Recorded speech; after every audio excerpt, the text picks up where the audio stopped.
அருமையான கர்த்தருடைய பிள்ளைகளே, இந்த நாள் உங்களுக்கு ஆசீர்வாதமாய் இருப்பதாக. 136ஆம் சங்கீதம் 25வது வசனத்திலே, மாம்ச தேகமுள்ள யாவுக்கும் ஆகாரம் கொடுக்கிறவரை துதியுங்கள், அவர் கிருபை என்றும் உள்ளது. இந்த உலகத்துல கோடிக்கணக்கான ஜனங்கள் வாழ்ந்து வருகிறார்கள். சிலர் மலைகள்ல இருக்கிறாங்க, வனாந்திரத்தில் இருக்கிறாங்க, காடுகள் இருக்கிறாங்க, பனிப்பிரதேசங்களில் இருக்கிறார்கள், சமவெளிகளில் இருக்கிறார்கள். ஆனால் எல்லாருக்கும் ஆண்டவர் ஆகாரத்தை கொடுக்கிறார். அல்லேலூயா. எல்லாரையும் போஷிக்கிறார். ஏதோ ஒரு இடத்தில் வனாந்தரமா இருந்தாலும், ஏதோ ஒரு இடத்திலே மழை பெய்ய வைத்து அங்கு விளைச்சலை கொடுத்து அந்த வனாந்திரத்தில் இருக்கிற மக்களையும் ஆண்டவர் போஷிக்கிறார். அவருடைய செயல்கள் ஆச்சரியமானவைகளாய் காணப்படுகிறது. பாருங்கள், இஸ்ரவேல் ஜனங்கள் வனாந்திரத்திலே 40 ஆண்டுகள் நடக்கிறார்கள். அந்த வனாந்தரத்துல ஒன்றுமே இருக்காது என்பது நமக்கு தெரியும். ஆனால் அப்படிப்பட்ட இடத்திலே மன்னாவை கொடுக்கிறார், தண்ணீரை கொடுக்கிறார். அந்த தம்முடைய பிள்ளைகளை அற்புதமாய் நடத்துகிறார். ஒரு முறுமுறுக்கிறார்கள், எங்களுக்கு இறைச்சி இல்லை, காடைகளை அனுப்பி அதிலும் ஆண்டவர் அற்புதம் செய்கிறார்.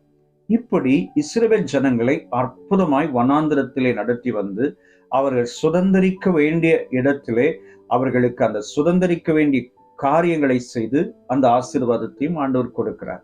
பாருங்கள், இப்படிப்பட்ட அற்புதம் செய்கிற தேவன் நம்முடைய வாழ்க்கையிலும் நம்முடைய தேவைகளிலும் எதுவா இருந்தாலும் ஆண்டவர் அற்புதம் செய்வார்.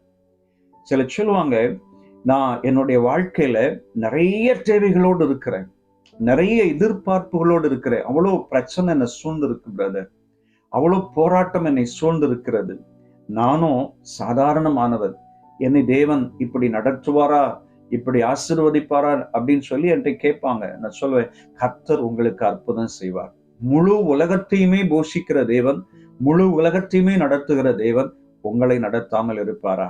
உங்களுக்கு அற்புதம் செய்யாமல் இருப்பாரா? நிச்சயமா அற்புதம் செய்வார்.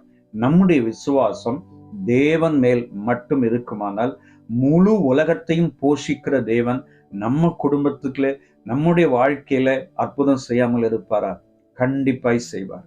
இந்த நாளிலே அநேக எதிர்பார்ப்புகளோடு இருக்கிற சகோதரா சகோதரி, உங்கள் வாழ்க்கையிலே தேவன் அற்புதம் செய்ய ஆரம்பித்து விட்டார். முழு உலகத்துக்கும் ஆகாரம் கொடுக்கிறவர் உங்களுடைய தேவைகளை சந்திக்காமல் இருப்பாரா? உங்களுடைய எதிர்பார்ப்புகளை சந்திக்காமல் இருப்பாரா?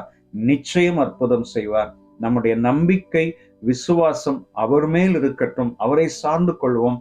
காலங்கள் உருண்டோடலாம், வருஷங்கள் மாறலாம், ஆனால் கர்த்தர் இயற்கைக்கு அப்பாற்பட்டவர்.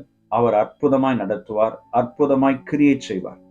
என்னுடைய தெரிந்த ஒரு சகோதரன், அவருடைய வாழ்க்கையில அநேக காரியங்களை தொழிலை இழந்து விட்டால் மகா பெரிய போராட்டம்.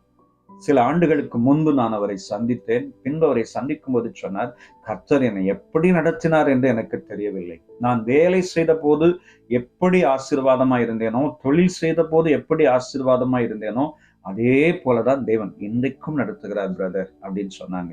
தேவனுடைய பிள்ளைகளே, உங்களையும் நடத்துவார். சோர்ந்து போகாதிருங்கள். தேவனாகிய கர்த்தர் மாம்ச தேகமுள்ள யாவுக்கும் ஆகாரம் கொடுக்கிறவர். உங்களுக்கும் எல்லா விதமான நன்மைகளையும் கொடுத்து நிரப்பி சந்தோஷப்படுத்துவார். இந்த நாள் உங்களுக்கு இனிமையான நாளாய் மாறுவதாக. உங்களுக்காக ஜெபிக்கிறேன். வல்லமையுள்ள பிதாவே, நல்ல தேவனே, இந்த அன்பான குடும்பங்களை, சகோதர சகோதரிகளை ஆசீர்வதியும்.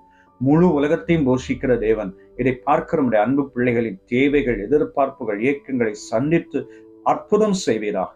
இயேசு இரட்சகர் நாமத்தில் வேண்டிக் கொள்கிறோம் பிதாவே. ஆமென், ஆமென். God bless you. Amen.